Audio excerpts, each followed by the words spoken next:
नमस्कार विद्यार्थी मित्रांनो. आज आपण या व्हिडिओमध्ये एम-पी-एस-सी पॅटर्ननुसार महत्त्वाचे असणारे काही प्रश्न पाहणार आहोत. आणि हे जे प्रश्न आहेत हे आपल्याला तलाठी भरती 2026 साठी महत्त्वाचे ठरू शकतात. कारण आपल्या सर्वांनाच माहीत आहे की जी होणारी तलाठी भरती आहे तर त्याचा पॅटर्न हा एम-पी-एस-सी पॅटर्न असणार आहे. सध्या टी-सी-एस पॅटर्न नाही हे लक्षात ठेवायचं आहे आणि त्यामुळे आपण एम-पी-एस-सी पॅटर्ननुसार काही बेसिकचे प्रश्न आहेत ते आपण सराव प्रश्न म्हणून या व्हिडिओमध्ये घेत आहोत. या व्हिडिओची जर आपल्याला पी-डी-एफ डाउनलोड करायची असेल तर मराठी नोकरी या नावानं आपलं टेलिग्राम चॅनल आहे. सोबतच आपलं व्हॉट्सअप चॅनल देखील आहे. या दोघांच्याही लिंक्स तुम्हाला मी डिस्क्रिप्शनमध्ये दिल्या आहेत. त्या ठिकाणी जाऊन त्यांना जॉइन करा.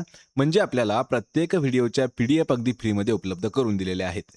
आणि मित्रांनो, चॅनलवरती जर नवीन असाल तर लगेच आपल्या मराठी नोकरी यूट्यूब चॅनलला सबस्क्राईब करून ठेवा. चला तर व्हिडिओला सुरुवात करूया. तर पहा, आपला प्रश्न पहिला आहे.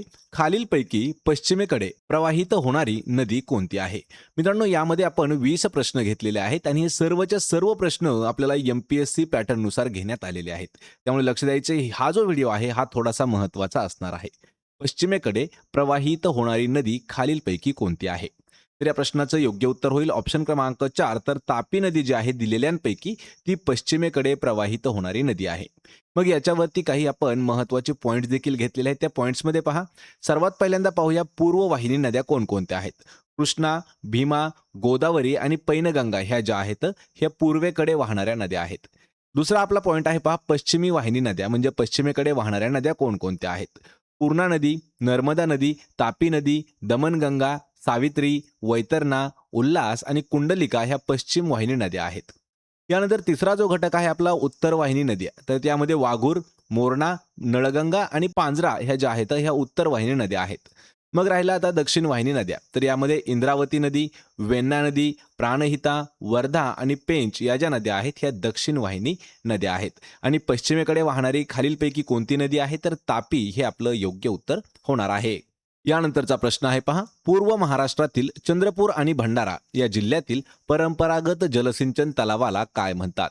मित्रांनो, आपल्याला हा प्रश्न एम-पी-एस-सी मध्ये सुद्धा विचारण्यात आला होता आणि टी-सी-एस मध्ये सुद्धा हा प्रश्न विचारण्यात आलेला होता. म्हणजे हा जो प्रश्न आहे हा कॉमन असणारा प्रश्न आहे. पूर्व महाराष्ट्रात विशेषतः आपल्याला जिल्हे दिलेले आहेत चंद्रपूर आणि भंडारा. या दोन जिल्ह्यांमध्ये परंपरागत जलसिंचन तलाव केले जातात. त्या तलावांना काय म्हटलं जातं? यापूर्वी हा प्रश्न आपल्याला पोलीस भरतीमध्ये सुद्धा विचारण्यात आला होता. आणि या प्रश्नाचं योग्य उत्तर होईल ऑप्शन क्रमांक 2. तर त्याला मालगुजरी असं म्हटलं जातं. पर्याय 2 आपलं या प्रश्नाचं उत्तर होईल. यानंतरचा प्रश्न आहे, love of God in the service of man हे बोधवाक्य खालीलपैकी कोणत्या संस्थेचं होतं? आतापर्यंत आपल्याला टी-सी-एस मध्ये काय काय विचारलं जातं पहा. संस्था कधी स्थापन झाली, संस्थेचे संस्थापक कोण आहेत, ती कोणत्या ठिकाणी स्थापन झाली, असे प्रश्न आपल्याला टी-सी-एस पॅटर्नमध्ये विचारण्यात आले होते.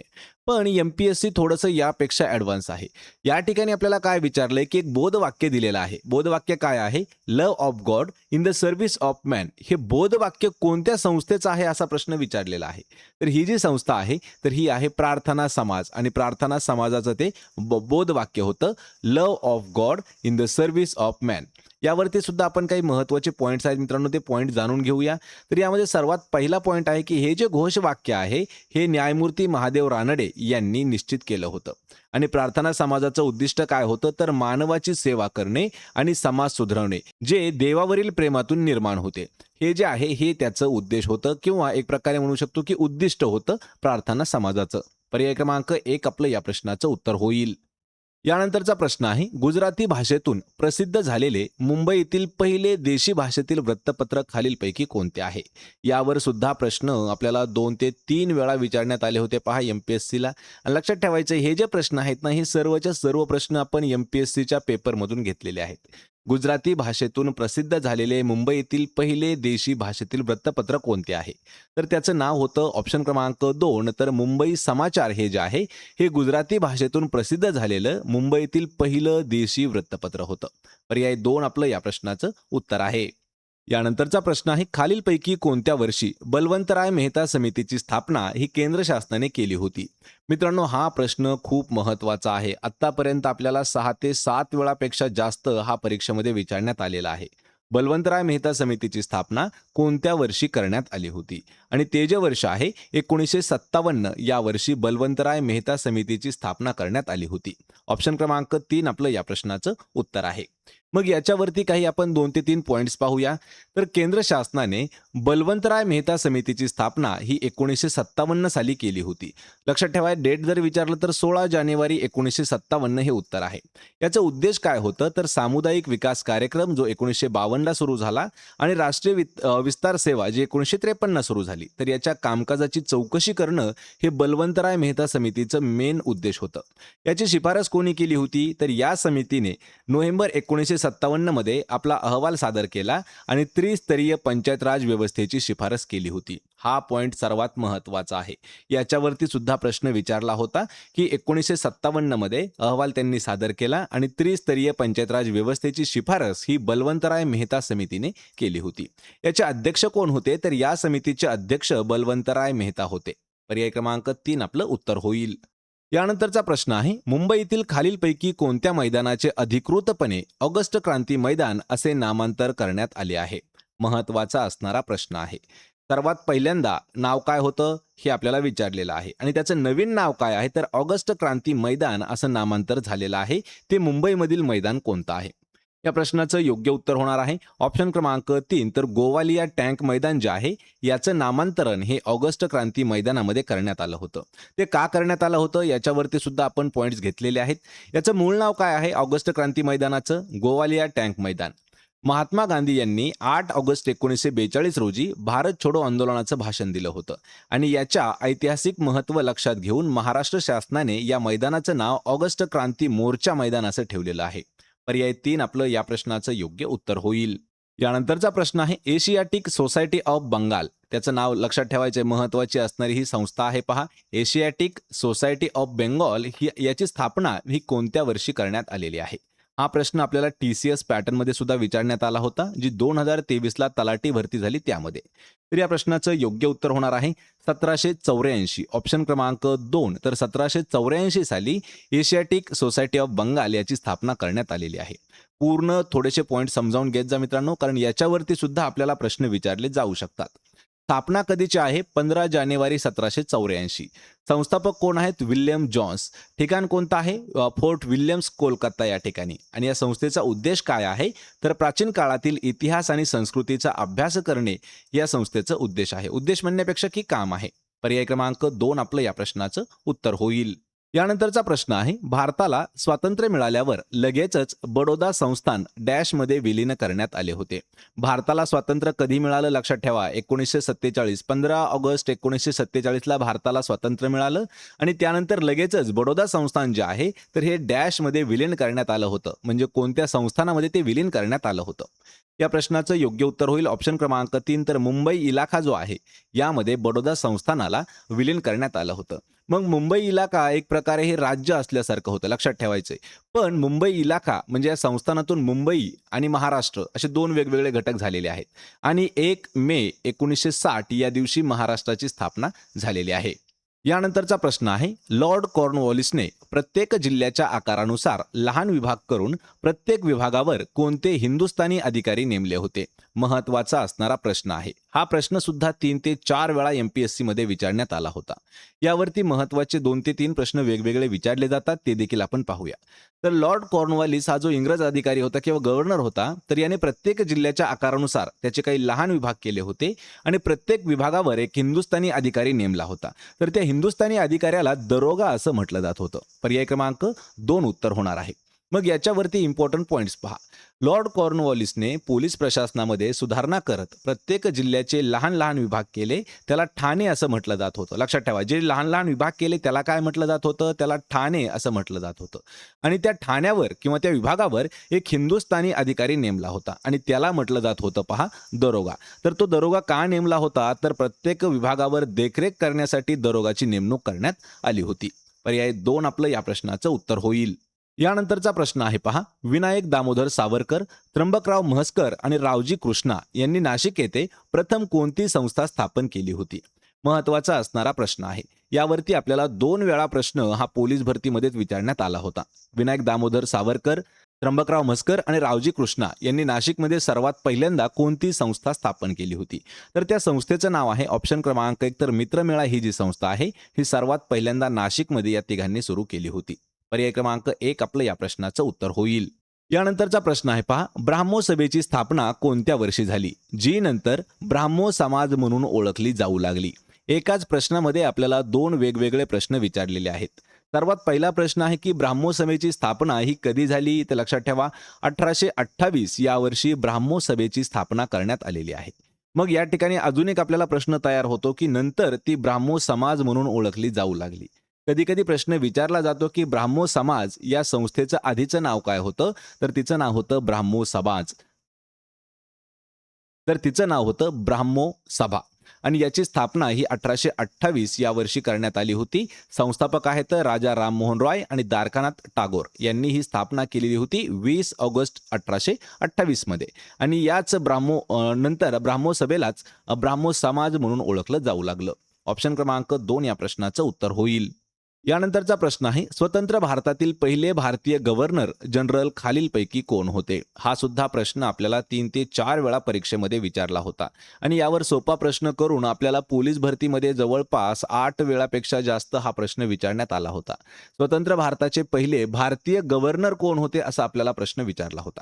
तर या प्रश्नाचं योग्य उत्तर होणार आहे ऑप्शन क्रमांक 2. तर सी राजागोपालचारी हे जे आहेत हे स्वतंत्र भारताचे पहिले भारतीय गव्हर्नर जनरल होते. यांच्यावरती काही पॉईंट्स आहेत ते समजावून घ्या. त्यांचा कालावधी कधी होता, जून 1948 ते जानेवारी 1950 या काळामध्ये त्यांनी कार्यरत होते. वैशिष्ट्य काय होतं, तर ते स्वतंत्र भारताचे पहिले आणि शेवटचे भारतीय गव्हर्नर जनरल होते. पर्याय 2 आपलं या प्रश्नाचं उत्तर होईल.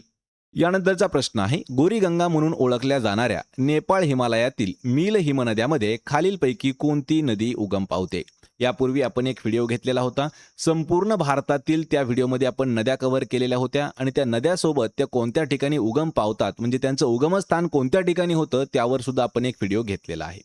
या ठिकाणी विचारले की गोरीगंगा म्हणून ओळखल्या जाणाऱ्या नेपाळ हिमालयातील मील हिमनद्यामध्ये कोणती नदी उगम पावते. तर त्या नदीचं नाव आहे ऑप्शन क्रमांक 3. तर सरयू ही जी नदी आहे ही मील हिमनद्यामध्ये उगम पावते. तिचा उगम लक्षात ठेवा, गोरीगंगा नेपाळ हिमालयात आहे आणि लांबी आहे 350 किलोमीटर एवढी. पर्याय क्रमांक 3 या प्रश्नाचं उत्तर आहे. यानंतरचा प्रश्न आहे, इसवी सन 1911 मध्ये बंगालची फाळणी रद्द झाल्याची घोषणा खालीलपैकी कोणी केली होती. सर्वात महत्त्वाचा असणारा प्रश्न आहे. यावरती आपल्याला 2 प्रश्न हे वेगवेगळ्या पद्धतीने विचारले जातात. त्यापैकी एक प्रश्न मी तुम्हाला विचारतो की बंगालची फाळणी ही कोणत्या वर्षी करण्यात आली होती. पण या ठिकाणी प्रश्न विचारलाय की 1911 मध्ये बंगालची फाळणी रद्द झाल्याची घोषणा कोणी केली होती. तर ती घोषणा केली होती ऑप्शन क्रमांक 2 ब्रिटिश सम्राट पंचम जॉर्ज याने 1911 या वर्षी बंगालची फाळणी रद्द झाली म्हणून असं जाहीर केलं होतं. पर्याय क्रमांक 2 आपलं या प्रश्नाचं उत्तर आहे. यानंतरचा प्रश्न आहे, कायमधारा पद्धती यासारख्या जमीन सारा वसुली पद्धती डॅश यांनी सुरू केल्या होत्या. महत्त्वाचा असणारा प्रश्न आहे. एक प्रकारे आपल्याला सर्वात पहिला शब्द लक्षात ठेवा, कायमधारा पद्धती कोणी सुरू केल्या होत्या किंवा कायमधारा पद्धत ही कोणी सुरू केली होती. तर या प्रश्नाचं योग्य उत्तर होणार आहे ऑप्शन क्रमांक 2. तर लॉर्ड कॉर्नवॉलिस याने कायमधारा पद्धत जी आहे ही सुरू केली होती.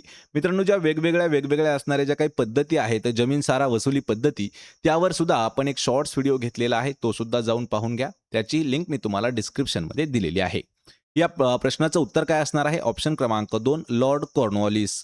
यानंतरचा प्रश्न आहे, 1894 साली चाफेकर बंधूंनी कोणत्या सभेची स्थापना केली होती. आपल्याला कधी लक्षात ठेवायचे, चाफेकर बंधू असलं चाफेकर बंधू तर त्यामध्ये एक भाऊ नाही तर 3 भाऊ यांचं मिळून हे चाफेकर बंधू असं नाव देण्यात आलेलं आहे आणि वर्ष आपल्याला दिलेलं आहे 1894. तर या वर्षी त्यांनी कोणत्या सभेची स्थापना केली होती आणि ती सभा होती ऑप्शन क्रमांक 3 हिंदू धर्म संरक्षणी सभेची स्थापना ही 1894 मध्ये चाफेकर बंधू यांच्याद्वारे करण्यात आली होती. मग याच्यावरती महत्त्वाचे पॉइंट्स पहा. ते 3 भाऊ कोण कोण होते, वासुदेव, दामोदर आणि बाळकृष्ण पंत चाफेकर हे जे आहेत या तिघांना मिळून चाफेकर बंधू असं म्हटलं जातं. यांनी 1894 मध्ये हिंदू धर्म संरक्षणी सभेची स्थापना केली. या सभेद्वारे छत्रपती शिवाजी महाराज जयंती आणि गणेश उत्सव साजरा केला जात होता. पर्याय क्रमांक 3 आपलं या प्रश्नाचं उत्तर असणार आहे. यानंतरचा प्रश्न आहे, 1919चा भारतीय प्रशासकीय कायदा तयार करण्यात लॉर्ड चेम्सफोर्ड यांना खालीलपैकी कोणी मदत केली होती. महत्त्वाचा असणारा प्रश्न आहे, पण यामध्ये आपल्याकडून मदत हा शब्द मिस झालेला आहे. ज्यावेळी आपल्याला या व्हिडिओची PDF मिळून जाईल त्यावेळी ही मिस्टेक दूर केलेली असेल. 1919चा भारतीय प्रशासकीय कायदा तयार करण्यात लॉर्ड चेम्सफर्ड यांना कोणी मदत केली होती? तर भूपेंद्रनाथ बसू यांनी त्यांना मदत केली होती. ऑप्शन क्रमांक 4 आपलं या प्रश्नाचं योग्य उत्तर होणार आहे. यानंतरचा प्रश्न आहे, पूर्णा नदी प्रकल्पाअंतर्गत पूर्णा नदीवर बांधलेली 2 धरणे खालीलपैकी कोणती आहेत? मित्रांनो, हा सुद्धा प्रश्न महत्त्वाचा आहे. आत्तापर्यंत आपल्याला 3 वेळा या प्रश्नावरती प्रश्न विचारले होते.